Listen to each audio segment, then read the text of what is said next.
It was one of those sweltering summer days in the city when everything feels sticky and inevitable. I'd just moved into a cramped two-bedroom apartment in Brooklyn, desperate to escape my overbearing family back in the suburbs. At 22, fresh out of college with a degree in graphic design that wasn't paying the bills yet, I needed a cheap place to crash while I hustled for freelance gigs. That's how I ended up responding to a Craigslist ad from a guy named Alex. The ad was straightforward. Room available in Bushwick. $800 month, utilities included. Must be chill, no drama. I'm a gym rat, work nights as a bartender. No pictures of the place, but the price was right. When I showed up for the viewing, Alex opened the door, and my world tilted just a little. He was tall, lizzily 6'3", with broad shoulders that strained against his tank top, messy dark hair, and a jawline that could cut glass. His eyes were a piercing green, and he flashed a grin that made my stomach flip. "You must be Jordan," he said, extending a hand that engulfed mine. "Come on in, man." The apartment was a mess of exposed brick, mismatched furniture, and the faint smell of protein shakes. But Alex was easygoing, cracking jokes about his failed attempts at cooking and how he spent half his life at the gym. We hit it off instantly. By the end of the tour, I was sold. Little did I know, this was the start of something that would unravel me in ways I never expected. We moved in together that weekend. Alex was straighter, so I thought. He talked about ex-girlfriends, flirted with every barista in the neighborhood, and had that effortless bro energy. Me, I was quietly gay, out to my friends, but not broadcasting it. I'd had a few hookups in college, but nothing serious. Living with a guy like Alex was going to be a test of my self-control. The first few weeks were blissfully normal. We'd share takeout on the couch, binge-watching Netflix shows while he ranted about his crazy shifts at the bar. Alex was a storyteller, animated and loud, his laughter filling the small space. I'd catch myself staring at the way his muscles flexed, when he stretched, or how his sweatpants hung low on his hips after a workout. One night, after a particularly grueling day for both of us, he came home buzzed from work. "Dude, you won't believe the tips tonight," he slurred, collapsing next to me on the sofa. His arm draped casually over the backrest, brushing my shoulder. I froze, hyper-aware of his proximity. As the weeks turned into months, the lines started blurring. We'd work out together sometimes. He'd spot me at the bench press, his hands steady on the bar, close enough that I could smell his cologne mixed with sweat. "Come on, Jordan, push it," he'd encourage, his voice deep and motivating. Afterward, in the shower, separate ones, thank God, I'd replay those moments, my mind wandering to places it shouldn't. But Alex was oblivious. Or was he? There were glances, lingering ones, when I walked around shirtless, or when we'd share a beer on the fire escape, talking about life. He opened up about his rough childhood, absent dad, and how the gym was his therapy. I shared my struggles with coming out, the fear of rejection. "That's bullshit," he said one night, his eyes intense. "Anyone who rejects you is an idiot." His words hung in the air, heavy with unspoken meaning.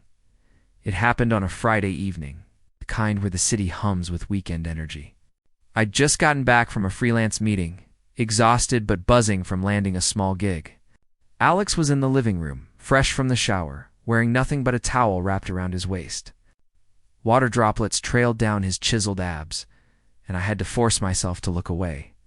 "Hey, Jordan," he called out, a mischievous grin on his face. "I need a favor. It's kind of weird, but you're the only one I trust with this." My heart skipped. "What's up?" He hesitated, rubbing the back of his neck. "So, I've been dating this girl, right? And she made a comment the other day about ... size. Like she thinks I'm exaggerating or something. I want to prove her wrong, but I don't have a measuring tape. You got one?" I blinked, my mind racing. "A measuring tape? For what?" He laughed, a deep rumble. "Come on, man. You know, my dick. She's betting it's not as big as I say. Help a bro out?" I felt heat rush to my face. This was insane. But there was something in his eyes, curiosity. Challenge. I couldn't back down. "Sure. I think I have one in my toolbox." I rummaged through my room, hands shaking as I grabbed the tape. When I came back, Alex had dropped the towel, standing there in all his glory. He was ... impressive. Hung, as the title suggests. Thick, veined, and semi-hard already. My mouth went dry. "All right, how do we do this?" he asked, stepping closer. I knelt down, trying to act casual, like this was no big deal. But my pulse thundered in my ears. I extended the tape along his length from base to tip. 8 inches, I muttered, my voice hoarse. He smirked. "See," told her. "But wait, is that soft or hard? Maybe I need to get it fully." You know, before I could respond, he reached down, stroking himself lazily. I watched, transfixed, as he grew harder, the tape forgotten in my hand. The room felt smaller, the air thicker. "Jordan," he said softly, his voice dropping an octave, "you ever measured a guy before?" I shook my head, unable to speak. His free hand cupped my chin, tilting my face up. "Want to?" That was the hook. The moment everything changed. What started as a bro favor turned into something electric. Our eyes locked, and I nodded, my hand replacing his. He groaned, low and primal, as I touched him. It was tentative at first, exploratory.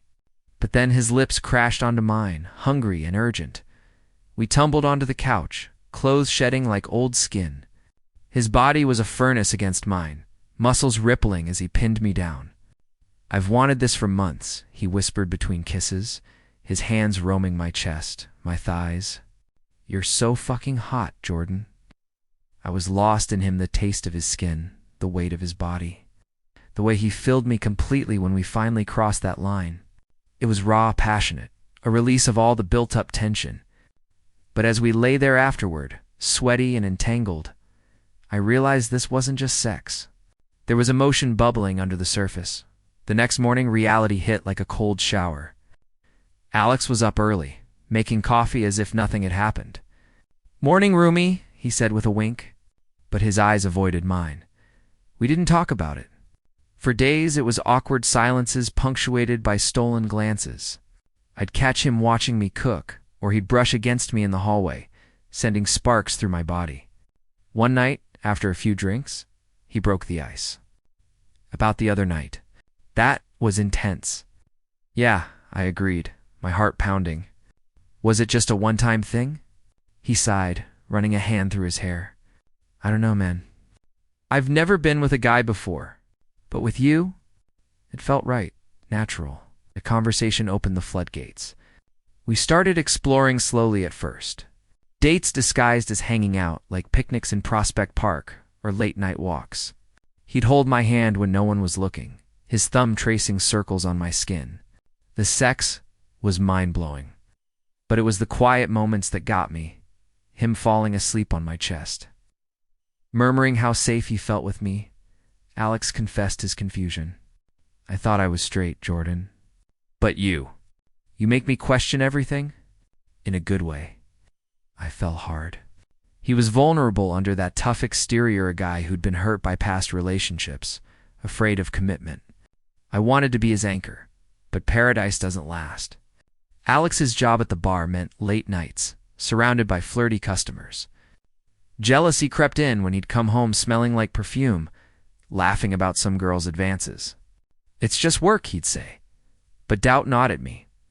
One evening, I confronted him. "Are we exclusive? Or is this just experimenting for you?" He looked pained. "I don't know what this is. I like you a lot. But what if I'm not ready to label it? What if I fuck this up?" Tears stung my eyes. "I'm not an experiment, Alex. I have feelings." The argument escalated, words flying like daggers. He stormed out, slamming the door. I sat alone, heart-shattering, wondering if I'd pushed too hard. Days turned into a week of radio silence. He slept on the couch. We barely spoke. The apartment felt like a war zone. I missed him the way he'd make me laugh, the warmth of his embrace.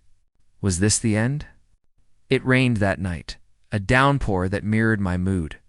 I was in my room scrolling through old photos of us when Alex knocked. "Can we talk?" He looked wrecked as red, hair disheveled. "I went to the bar after our fight. A girl hit on me, and I couldn't. All I thought about was you. He crossed the room, pulling me into a hug. I'm scared, Jordan. Scared of losing you. Scared of what this means. But I love you. I think I have since the day you moved in. Those words broke me. We kissed, slow and tender, pouring all our emotions into it. That night, we made love not just sex, but a connection that bound our souls. He whispered promises, vowing to figure it out together. From there, things blossomed. Alex came out to his friends, slowly, with my support. There were Bump's family reactions, societal stares, but we faced them hand in hand. He quit the bar for a steady gym trainer job, and I landed a full-time design role. We turned our apartment into a home, filled with inside jokes and shared dreams. 1 year later, on our anniversary, he got down on one knee in the same spot where it all started. Jordan, you measured more than my size that day you measured my heart. Will you marry me? Tears streamed down my face as I said yes. Our love story wasn't perfect, but it was ours, emotional, raw, and unbreakable.